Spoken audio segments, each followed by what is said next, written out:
Cadillac have confirmed Sergio Perez and Valtteri Bottas as their 2026 Formula One drivers, marking a historic American entry with a powerful veteran lineup. But what kind of performance can Perez and Bottas really bring to Cadillac's brand new F1 project? Let's find out in today's episode. I'm looking at it. Are we online? I think we are. I haven't got to that point, so...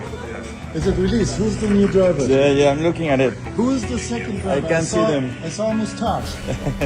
The American brand will arrive on the grid as the 11th team. What makes the news even bigger is the fact that their driver lineup will feature two very experienced names, Sergio Perez and Valtteri Bottas. Both drivers are 35 years old and bring with them a combined 527 race starts and 16 Grand Prix victories. For a team that has never raced in Formula One before, having this level of knowledge and background is not just a comfort, but a strong statement about their goals. Hey GMA, this is Valtteri, this is Checo, and we're going to be answering some rapid-fire questions. Japan? I'll go for street circuits, Monaco, Singapore. I enjoy those circuits. That's true. In general, just street circuits. Cadillac's approach is not to take young rookies and hope for development, but instead to bring in veterans who have been tested at the highest level for over a decade. The project is being led by Graham Loudon, the former Marussia sporting director, who knows the challenges of managing a new team in Formula One. The structure of Cadillac's entry shows that this is not a short-term marketing push, but a long-term attempt to cement themselves as a competitive force in the most prestigious racing series in the world. Sergio Perez last raced in 2024 with Red Bull. His spell with the Austrian team helped them to consecutive Constructors' Championships in 2022 and 2023. After his exit from Red Bull at the end of 2024, Perez took some time away from Formula One, focusing on his family and his future career decisions. Before that, he had raced with Sauber, McLaren, and Force India, which later became Racing Point. Across his long journey, Perez built a reputation as one of the most consistent drivers on the grid. He collected 5 career wins and more than 30 podium finishes, proving his ability to deliver whenever opportunities came his way. Valtteri Bottas, the second half of Cadillac's new lineup, followed a slightly different path. After leaving Kick Sauber in 2024, he spent the 2025 season as Mercedes' reserve driver, staying closely connected with the sport. His biggest career achievements came with Mercedes between 2017 and 2021, when he partnered Lewis Hamilton and contributed to 5 consecutive Constructors' Championships. Bottas himself collected 10 Grand Prix victories during that period, standing on the podium more than 60 times. While he never managed to take a driver's championship, his contribution to Mercedes' dominance in the hybrid era is undeniable. Together, Perez and Bottas represent not only strong driving skill, but also years of understanding about how Formula One teams operate. For Cadillac, this will be priceless, as they face the enormous challenge of building a competitive car, managing race operations, and integrating themselves into the tight and expensive ecosystem of Formula One. Their presence signals to fans and rivals alike that Cadillac is not joining just to participate, but to compete seriously. Cadillac enters Formula One at a time of expansion and evolution. The grid will grow from 10 to 11 teams in 2026, the first such addition since Haas joined in 2016. This is significant because Formula One has become increasingly global, with its popularity in the United States reaching new heights thanks to races in Austin, Miami, and Las Vegas. Having a fully American-backed team with a name as iconic as Cadillac adds another layer to the sport's marketing strength in North America. It is clear that Formula One's governing body, the FIA, and its commercial owners, Liberty Media, see this as an opportunity to continue building F1's audience in a market that has already grown massively in the last 5 years. The choice of Cadillac as the brand is also meaningful. Cadillac is part of General Motors, one of the biggest automotive companies in the world. GM has a long tradition in motorsports, but this marks their first direct entry into Formula One. The Cadillac brand itself carries heritage in American racing, especially in endurance series, but stepping into F1 brings a whole new challenge. The scale of Formula One is immense, both in terms of competition and in terms of cost. With a budget cap now in place, Cadillac has to build everything carefully within limits, while still delivering performance. The presence of experienced drivers will help guide engineers on what works and what doesn't. The contracts given to Perez and Bottas are multi-year, suggesting that Cadillac is not expecting instant results in 2026. Instead, they want to build steadily, using the experience of their drivers to shorten the learning curve. Both Perez and Bottas have been through different team environments before. Perez knows what it means to build up a midfield team into a challenger, as he did at Racing Point, where he scored a surprise victory at Sakir in 2020. Bottas, on the other hand, knows what it means to operate in a world championship winning machine, having worked inside Mercedes during their dominant years. Both skill sets will be useful for Cadillac. From a numbers perspective, the combined statistics of these two drivers show the value Cadillac is adding. The line will come very, very quickly in 2 corners' time for a man from Finland who's about to become the 107th different winner in Formula One for the first time ever. Valtteri Bottas wins the Grand Prix. Bottas has 10 wins, 67 podiums, and 20 career pole positions. Perez has 6 wins, 35 podiums, and a reputation for tire management that is almost unmatched in the modern era. Adding those numbers gives Cadillac a lineup with 16 wins and more than 100 podium finishes, which is an incredible amount of knowledge for a new team. Compare that to Haas when they joined in 2016 with Romain Grosjean and Esteban Gutierrez, who had fewer combined results, and it is clear Cadillac is aiming higher from day one. The announcement also underlines how careers in Formula One can evolve.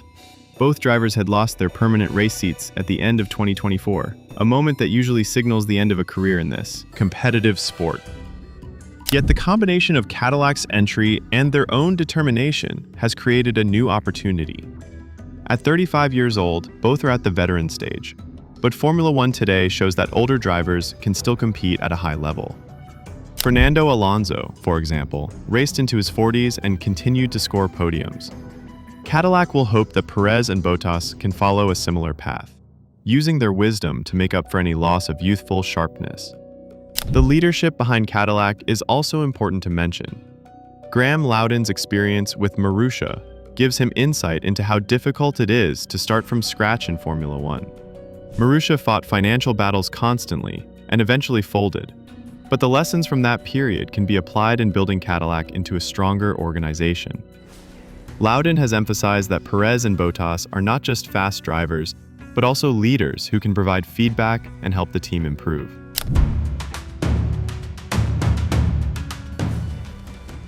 Dan Torres, CEO of the Cadillac Formula One team and TWG Motorsports, showed that the drivers are more than just employees.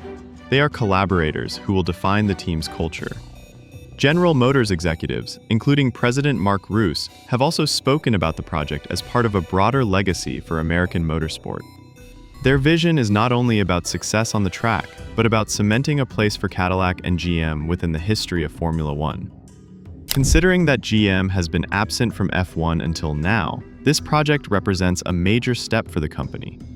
But now let's shift our focus on how F1 is preparing for the new 2026 regulations. The stories about Ferrari, McLaren, Cadillac, and even Hamilton's situation are not small side notes. They are deeply connected to how the balance of the sport will look both this year and beyond. Ferrari's internal voice has been an interesting one to follow. On one hand, team principal Fred Vasseur has admitted that the team is closer than they have been in recent times to challenging McLaren. But in almost the same breath, he has admitted that McLaren's level of consistency, pace, and performance across all tracks is simply superior. Ferrari's hopes this year rest almost entirely on a handful of races, particularly Monza, where the team's motivation is higher than ever because of the prestige of winning in front of their home crowd. Historically, Monza has been Ferrari's pride and identity, and their last wins there in 2019 and 2023 are still spoken about with passion among tifosi. Yet this year the situation looks more difficult than ever, as Ferrari's SF25 car has been plagued with issues since the early rounds. At the China Grand Prix, the car's problems became fully clear. Running too low to the ground gave it speed, but destroyed reliability and wear, while running it slightly higher caused a total loss of balance and pace. Even small changes, like raising the rear ride height by only a few millimeters, have been enough to kill their competitiveness. In sprint races where they can take risks with a setup, Ferrari has shown flashes of brilliance, such as winning in China. But across the full distance of 50 to 70 laps, degradation kills their chances. That means Ferrari is often left fighting for podium scraps, rather than truly battling McLaren. Statistically, Ferrari's car is one of the most changed machines compared to last year. More than 99% of its parts have been updated, which on paper should have been a bold step forward. Yet this almost complete redesign also left room for errors, and those errors are showing. The team continues to trust Vasseur, extending his contract, but the reality is that Ferrari is still very inconsistent. Vasseur points out that in Spa, they were just 0.2 off in race pace, and in Hungary they managed pole position. But even with those glimpses of hope, Ferrari has lacked the all-conditions strength of McLaren. When it rains, McLaren improves.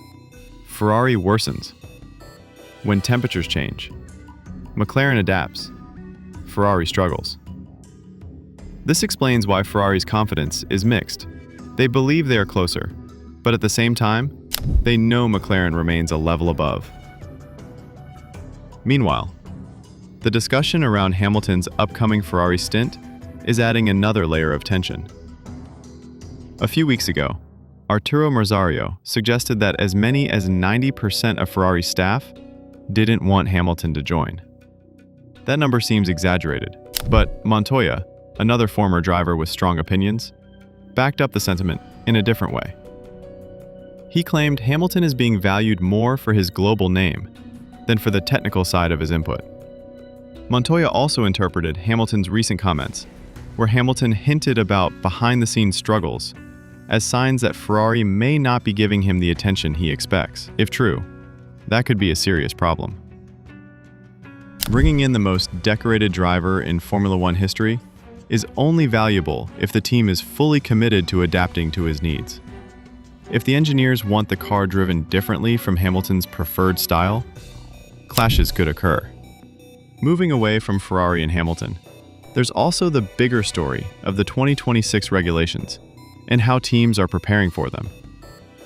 A major technical talking point is the braking system. McLaren has been praised this year for their clever management of rear brake temperatures, which helps with tire control. But in 2026, braking is expected to look very different. Brake manufacturers, like Brembo and Carbon Industries, are receiving drastically different requests from teams, especially for the rear axle. Some teams are asking for discs that are far smaller in diameter and thickness than current brakes, implying they expect much of the rear braking to be handled by regenerative systems, rather than traditional discs. The shift to heavy regenerative braking is linked to the bigger electrical element of the 2026 hybrid engines. Energy recovery will play a much larger role, and that could completely transform how cars slow down. Brembo has even said that some of the requests they've seen are outliers, but if correct, they could win the first 4 or 5 races outright. That shows how much uncertainty there is. In some corners, cars may brake only with regeneration, barely touching the rear brakes. In other corners, the opposite will happen and the smaller brakes could be overwhelmed. This inconsistency means brake temperatures could swing from cold to overheated very quickly, and that creates an enormous challenge for drivers and engineers alike. For McLaren, who are currently ahead in brake management, 2026 could either reinforce their advantage or strip it away. Brembo supplies most teams in some form, so they have insight into what multiple teams are planning. Their comments suggest that innovation is happening on a level that could either reshape competitiveness or create massive failures. If one team nails the balance between regeneration and mechanical braking, that team could dominate the early part of 2026. The American driver question also continues, particularly with Colton Herta. Once seen as a promising F1 hopeful, his lack of super license points has held him back. Despite strong performances in IndyCar, the FIA still undervalues that series when awarding points. Herta was even considered by Red Bull during their Nick de Vries driver shuffle, but he was denied an exemption. Now, rumors suggest he may consider competing in Formula 2 to gain the required points.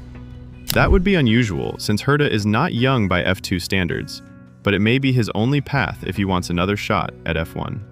As always, don't forget to give this video a like, smash that subscribe button, and also ring that notification bell for more upcoming uploads.